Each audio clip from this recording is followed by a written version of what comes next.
Dear Lydia, a few days ago I received your letter.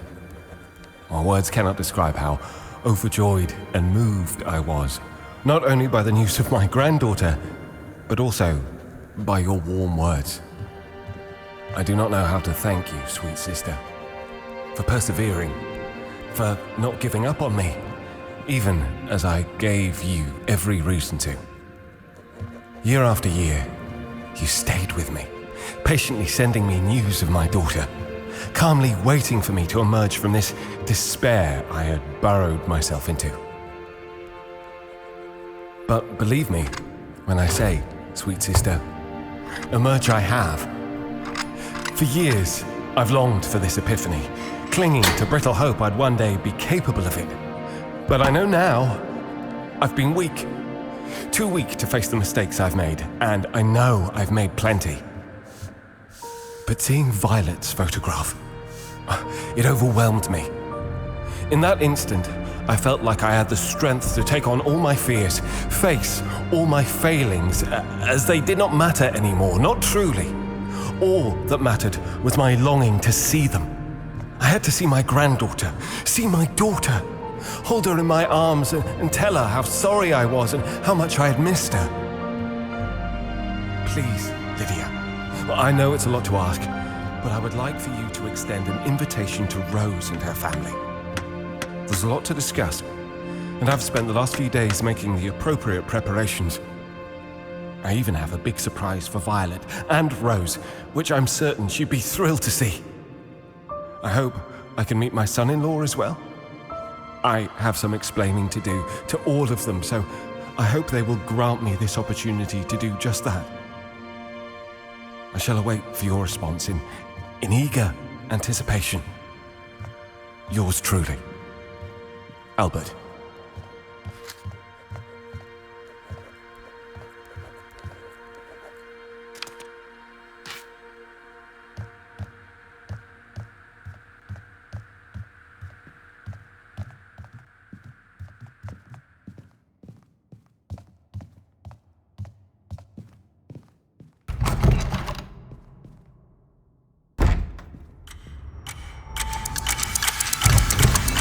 So wonderful to see you, Lydia.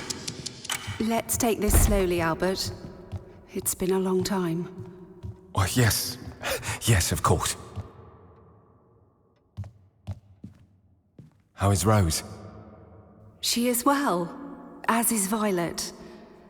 I told her that I had been in contact with you. And? Albert, you must remember that a lot of time has passed. She has been out of your life for years. You kept her out of your life. You might open the door to let her back in, but she is the one who must choose to walk through it. Yes, of course. But surely she will want to see me soon. She knows I'm a changed man now. You will have to be patient, Albert. Violet doesn't know you. Henry doesn't know you, nor does his family. Rose worries about this. Rose worries about many things. Motherhood is new to her. She wants to get things right. Of course, I understand. Patience.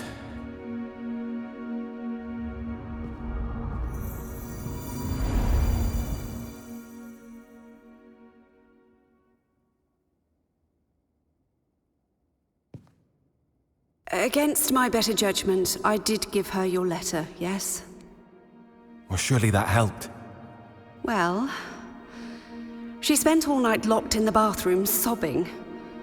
I hoped that she would feel better in the morning. Well, she looked composed again, so I asked her if she was ready to see you now. Do you know what she said? Not now, not ever. But, well, I explained in the letter. Losing Helen devastated me. It changed me. I didn't want Rose seeing me like that. Well, I know now that that was a mistake, that I needed to hold her hand to find the way out of the darkness, just as she needed to hold mine. Yes. I did read the letter, Albert. It was a good enough apology you elucidated, but it's not about you anymore, is it?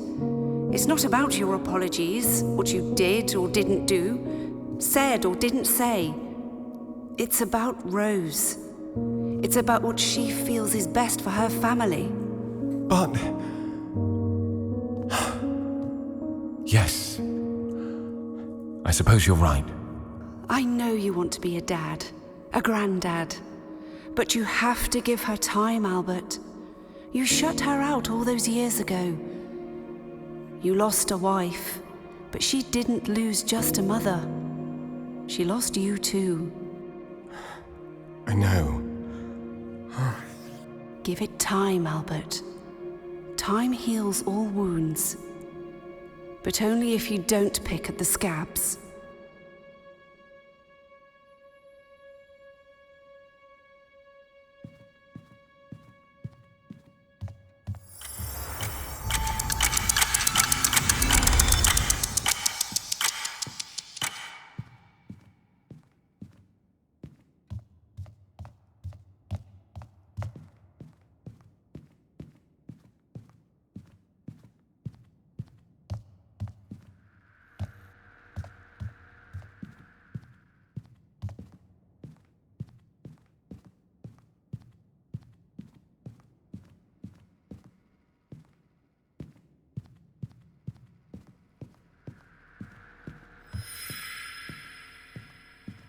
Dear Lydia, you say Rose will come around sooner or later and that I should give her time. But how much time? I've missed Violet's first birthday already, and will I have to miss her second one also? I'm not a young man anymore, Lydia. You ask for time, but I fear time is something I'm running out of. I did not want to tell you this, as I did not want to alarm you, but I visited Dr. Knowles recently to get a pain in my chest checked. And he said something is wrong with my lungs, probably to do with the fumes from my machines in the workshop. But anyway, what I am saying is, time has never been on the side of this family. You will understand then why I feel I should take matters into my own hands at this point and come and see Rose as soon as possible. I appreciate why you feel she must be protected, but this is my daughter we're talking about, and I would very much like to see her now. I have every faith that once I've had a chance to talk to her, all will be fine. You will see, Lydia. Just have faith in me, like you did all these years. Yours, Albert.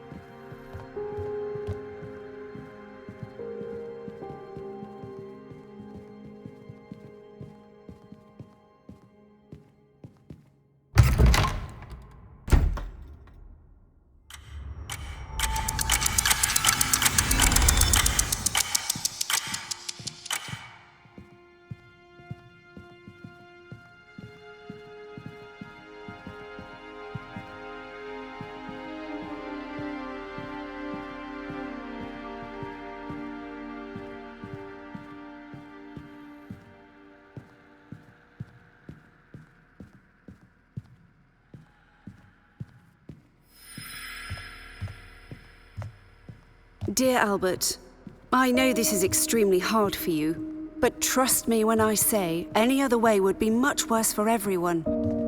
And I still think it would be an awfully bad idea for you to show up here unannounced.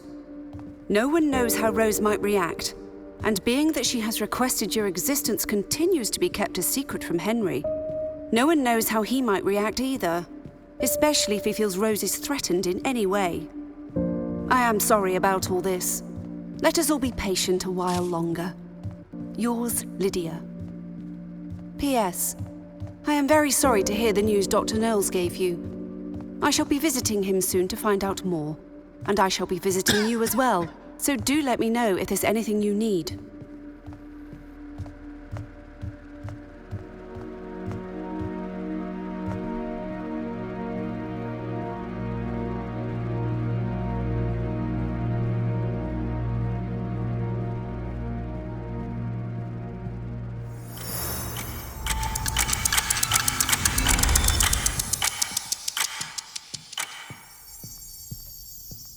Dear Lydia, How convenient that Rose and her family would be traveling to the sea on the day that I pay you a visit.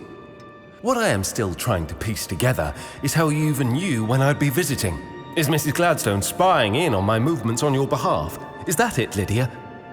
I am writing to let you know that two can play at that game. I have very little left in my old age, but there is one thing I do have. That is time. They can't stay at the summer house forever. I will return, you can be sure of it. I will return and I will wait. Dear Lydia, if Ernest wants to escort me away from the premises, he should have the decency to do it himself rather than send your groundskeeper to do it for him. And don't think I didn't see you rushing Rose away from the window. What exactly is going on here, Lydia? I thought you were on my side, but I am starting to believe that this is not the case. Dear Rosie, this is your father. You may be surprised to be receiving this letter. You may find it hard to believe it's genuine. Or maybe you already know I've been desperately trying to reach you. I'm really not sure what to think anymore. But either way, the fact of the matter is that I am desperately trying to reach you. Dear Lydia, I am sorry I lost my temper and fabricated those ridiculous allegations. You are right. They were ridiculous, and I am not sure what got in me. Dear Henry, you don't know me, but you will probably be very surprised to learn that for the past 3 years, you've been married to my daughter. Dear Ernest, you can't keep doing this. Do you think you are the only lawyer in town? You know who I am, you know who I've been, and you know the reach of my previous employers' network. Dear Violet, the fact I haven't contacted this is your grandpa. I make toys. I would love to show you some of the toys I've made one day. I made many toys for many little boys and many little girls, but my favorite little girl to make toys for was your mum. When she was little, I made lots of lovely toys just for her. Please, why won't you let me see them? Just let me talk to her for a few moments, and then I will disappear again if that's what you want.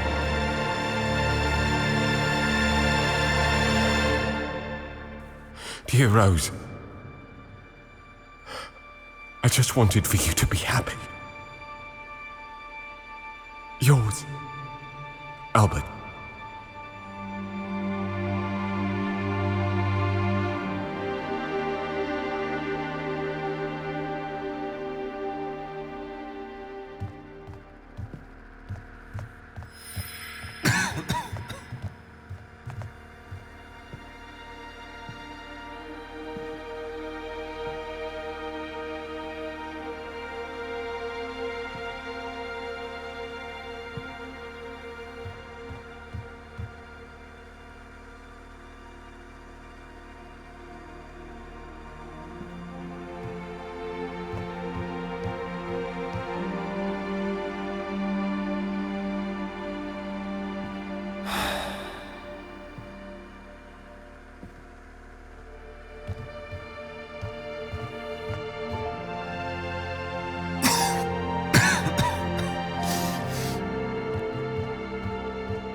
Why won't you open?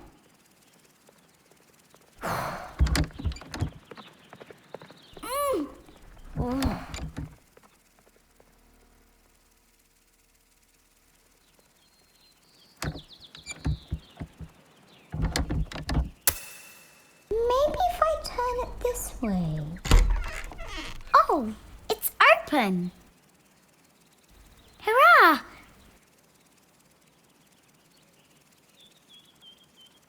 Was it open this whole time? Ooh, what a peculiar room. Violet? Hello? Is anyone in here?